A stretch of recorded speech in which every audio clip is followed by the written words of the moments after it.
Hello and welcome to this talk taking place in connection with the Madras Day celebration. Oh, sorry, just Lakshmi, do I have to introduce myself? You can, because we'll also give a small write-up below. So Okay, it's a fine. pre-recorded video, so it can. Okay, if there's going to be a small write-up, then I'll leave it at that. Okay. Hello and welcome to this talk taking place in connection with the Madras Day celebration. My talk is going to focus on art in Madras as it evolved during the colonial era.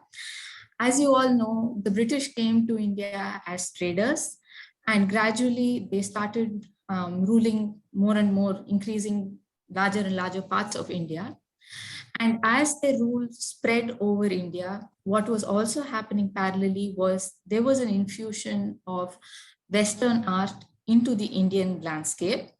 Artists from Britain and Europe started visiting India. They started painting Indian scenes, be it Indian landscapes, the people of India, and the people as they were engaging in different professions and things like that.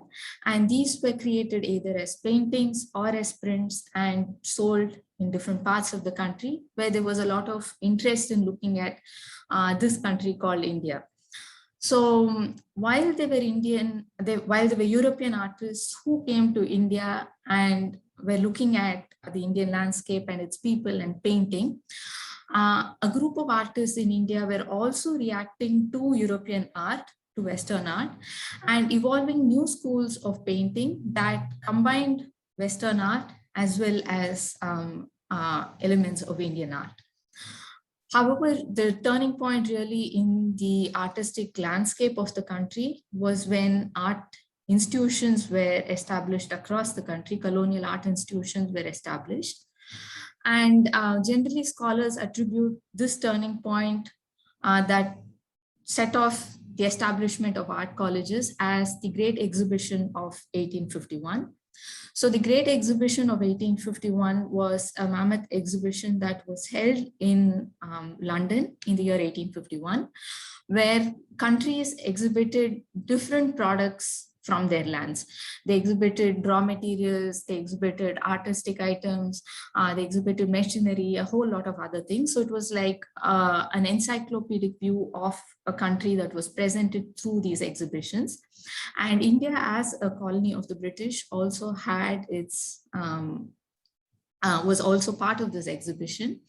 And during this exhibition, Indian artworks and Indian wares were very, very well received. It was appreciative for the artistic sense that it had, the design sensibility and the finesse in the workmanship and things like that. And this became the impetus for starting art colleges. Art colleges were established across the country for training craftspeople to produce items that could then be sold and that could be sold profitably and could generate revenue. So this was the intention behind starting art institutions. However, it was only in Madras that an art institution had already been established by the time the Great Exhibition took place.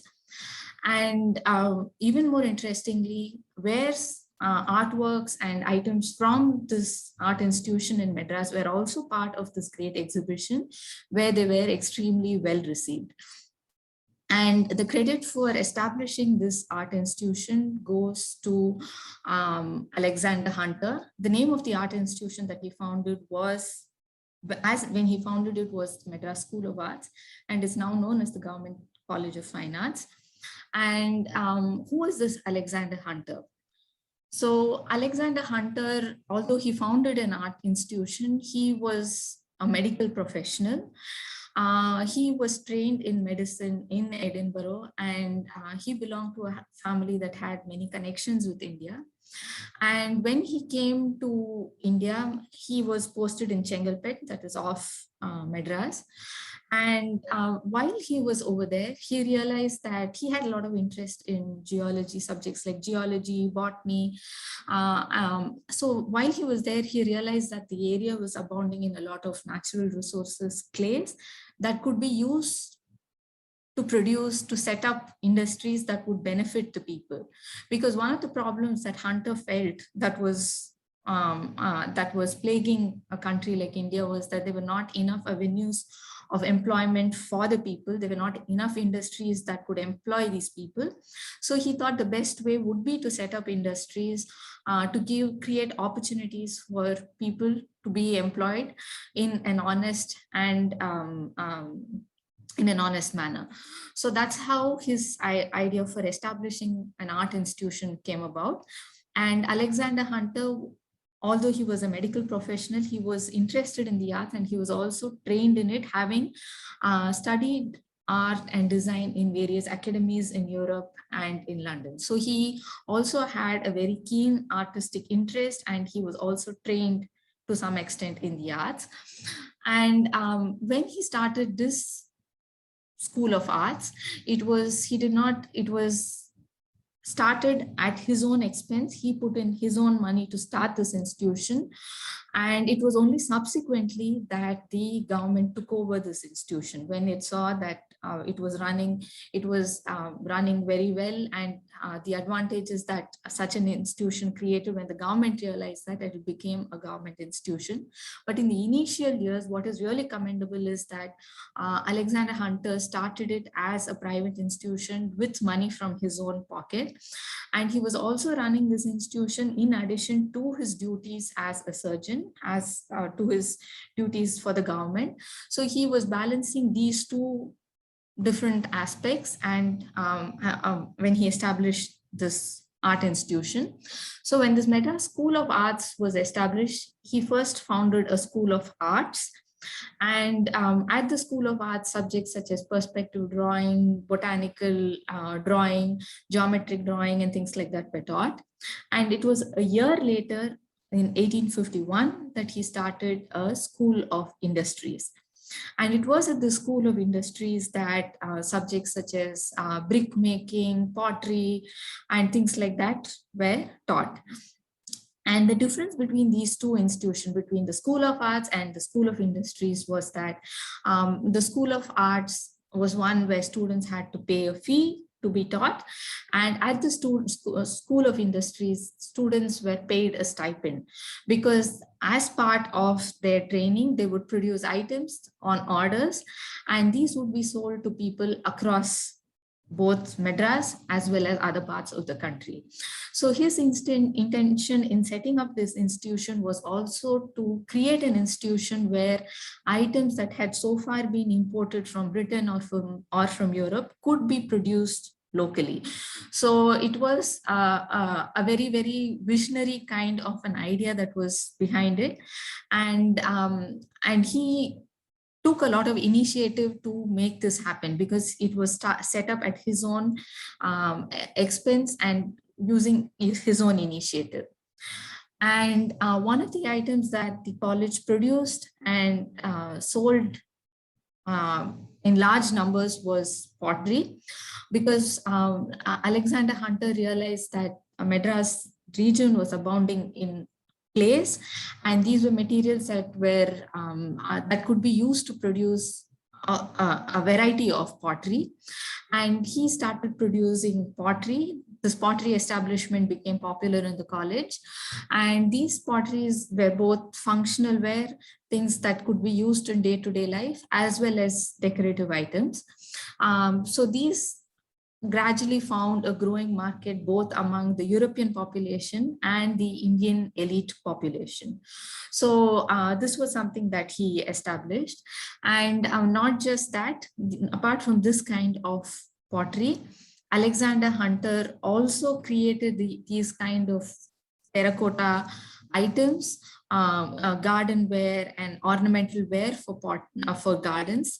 And these were produced at the college. You can look at the design that's there on the pot.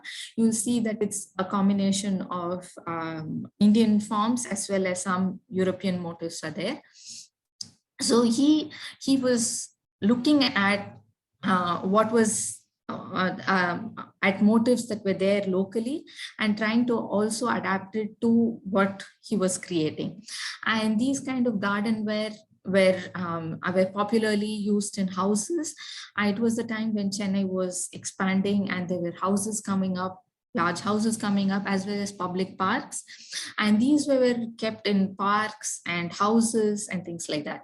So here is an example. This is People's Park, where items produced at the Madras School of Arts it was commissioned from the Madras School of Arts.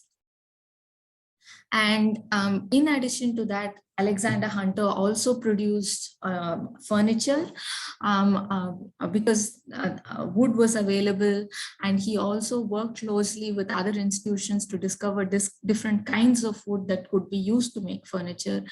And furniture was yet another item that was produced at the college. What you see here is a variety of items that were produced at the college over a period of time.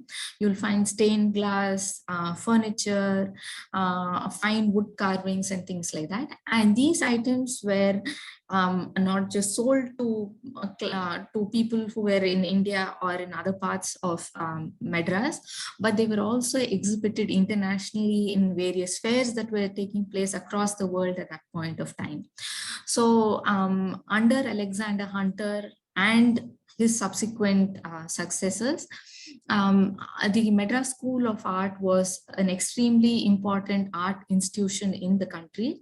And what is also interesting is that Alexander Hunter was kind of like the advisor for setting up art colleges across the country, because the Madras School of Art, being the first art institution that was founded, his experiences became very valuable, and these were eagerly sought by art institutions that were coming up in different parts of the country.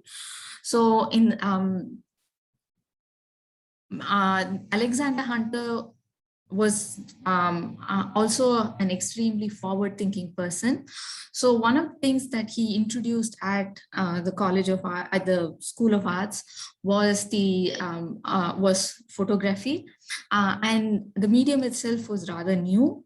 And in 1850s itself, in the decades that the college, the institution was founded itself, that photography was introduced at the college, and students were trained in photography by some well-known photographers like Linnaeus Tribe. And students of the college would go to different parts of southern India. They would photograph temples, they would photograph the people of that were there in these regions, and they would also document the landscape of Madras city. These are some of the photographs that that were taken by the students, and these form a very valuable document of what India was like at that point of time in the second half of the 19th century. We get a good idea of the country, the people, as well as architecture of the place. So following Alexander Hunter, Robert Chisholm took over the superintendent. He became the superintendent of the institution. Chisholm was a very well-known architect, and he has given to Madras many landmark structures that we are familiar with. And even at the School of Arts, the Madras School of Arts, he designed one building that you see in front of you.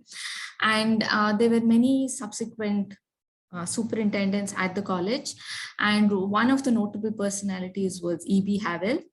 Now we think of E.B. Havell as largely part of the history of the Bengal School of Art, but when he came to India, it was first Madras that he came to, and his experiences in Madras, where he saw the artistic landscape, the rich traditions of craft that we had, that made a deep impact on him, and he carried these experiences with him when he went to Bengal, and over there a new school of art came about as a result of Havell's presence and the artists who were there as well.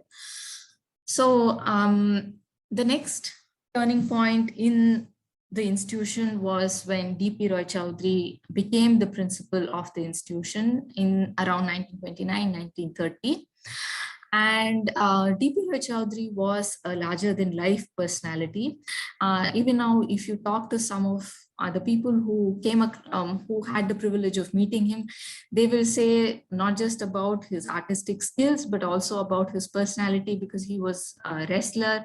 And artists have recounted tales of how in the School of Arts, there used to be this wrestling pit where he would encourage his students to wrestle with each other and develop themselves as strong individuals. And he has given, Roy Chowdhury was trained in Bengal, and he has given to Chennai some very well-known sculptures that such as the Triumph of Labor and this sculpture as well that we see even now. But what was Roy Chowdhury's greatest contribution was that he rehauled the syllabus of the college, and he changed this institution from one that was more centered on crafts to ones that were centered on arts. So the artistic developments that happened in the later decades had owed a lot to D.P. Roy Chowdhury and the changes that he effected as the principal. He emphasized fine arts. He introduced things like figure drawing in the college, and that offered a solid foundation for the subsequent generation of artists to gain their skills and also to depart from those skills and explore new avenues.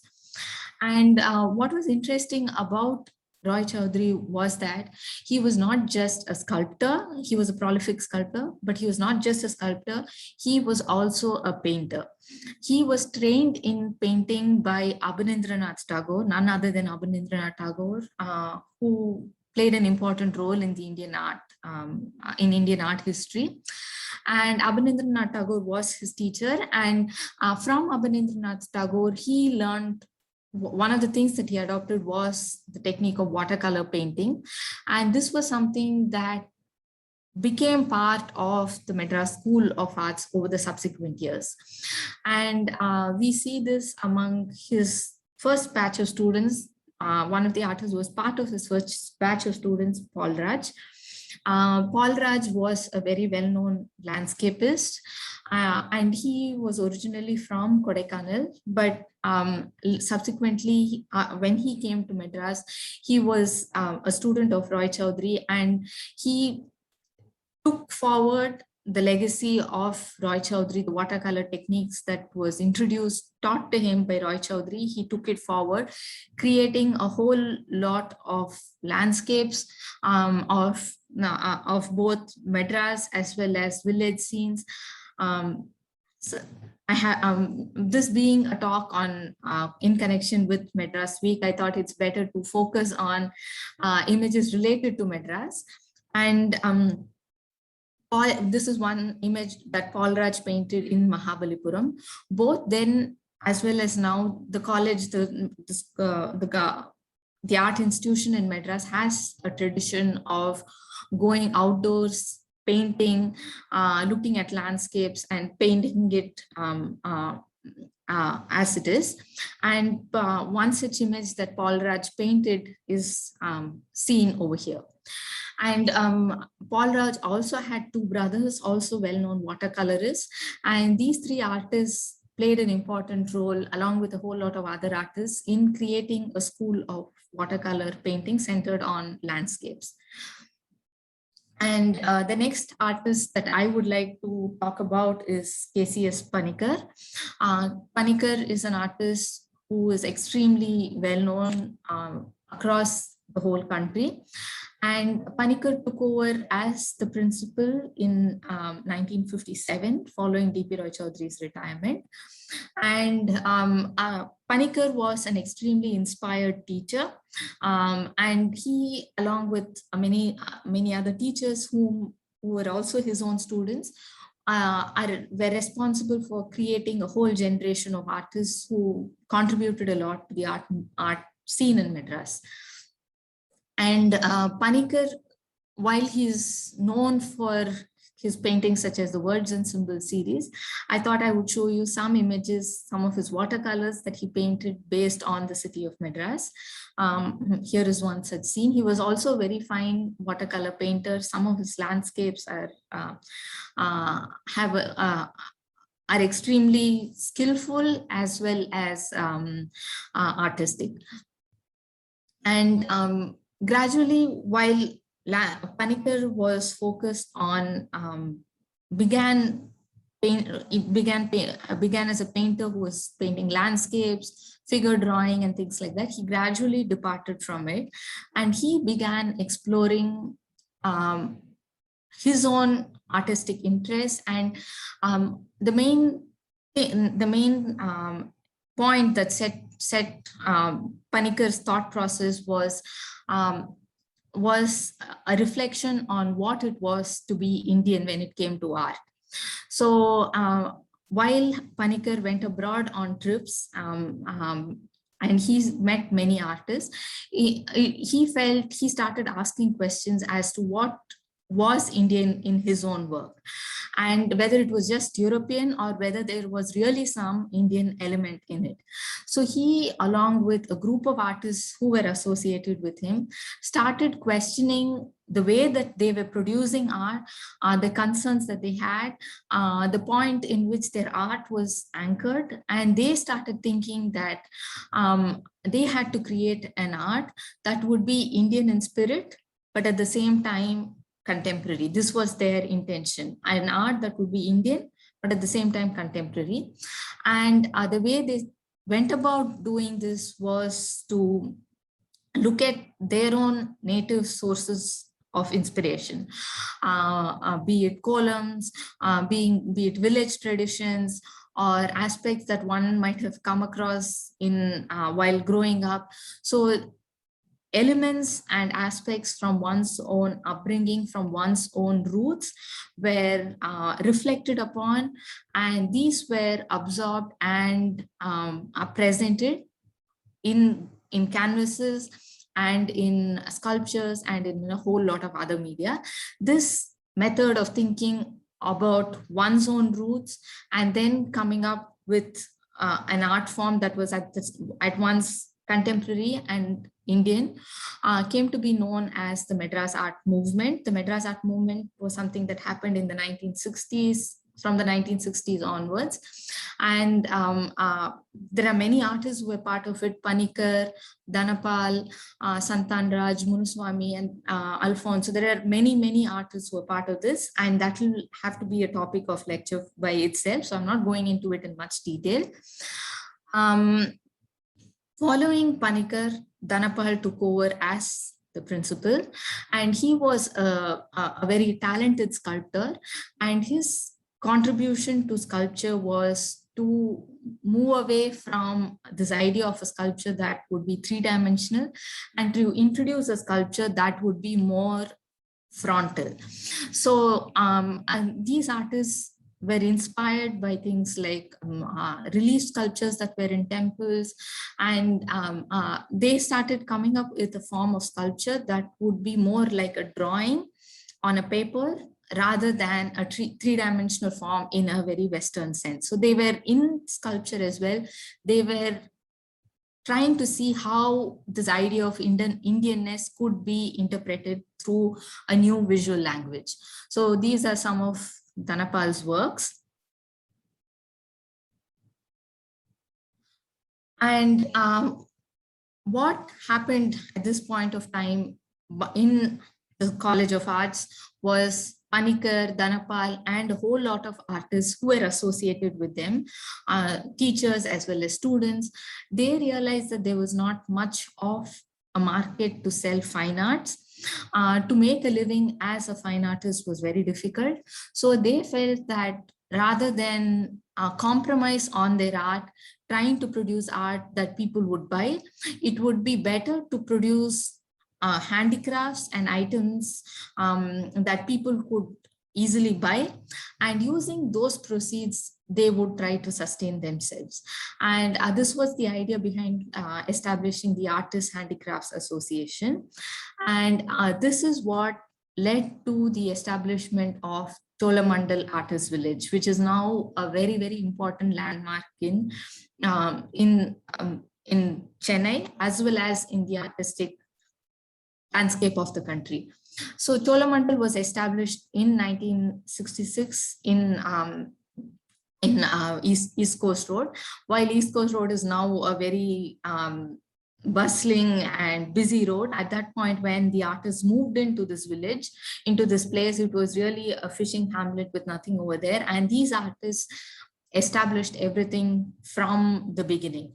And these artists built studios for themselves where they could practice their art. They would stay over there, they would practice, they would have discussions, there would be a lot of interactions, and there would also be people who would visit them from the city to see what these artists were doing.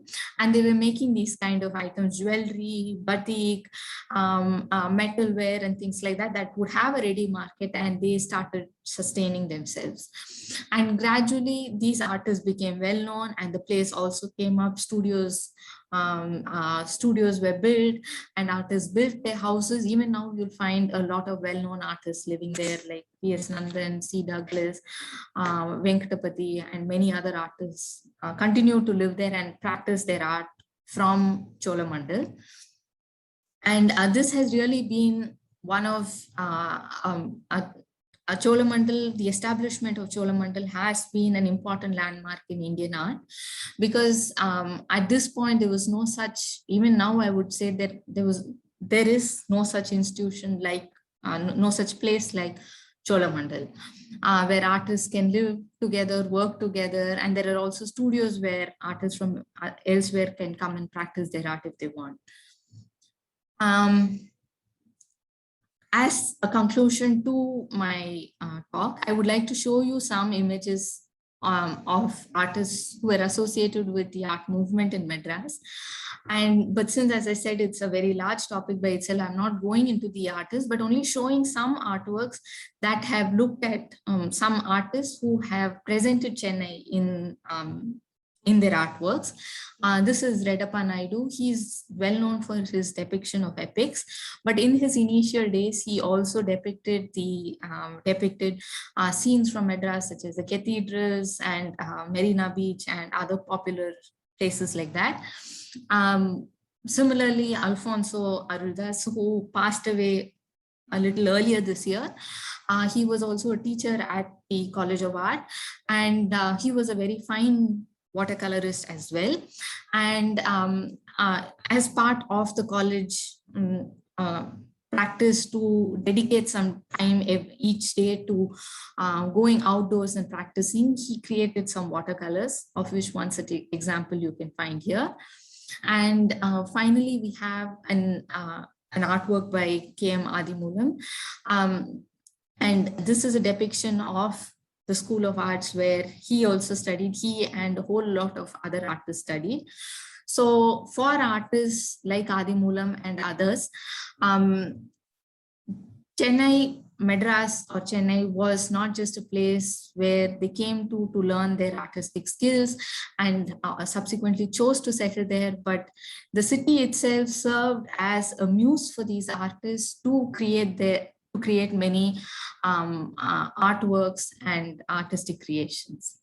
Thank you.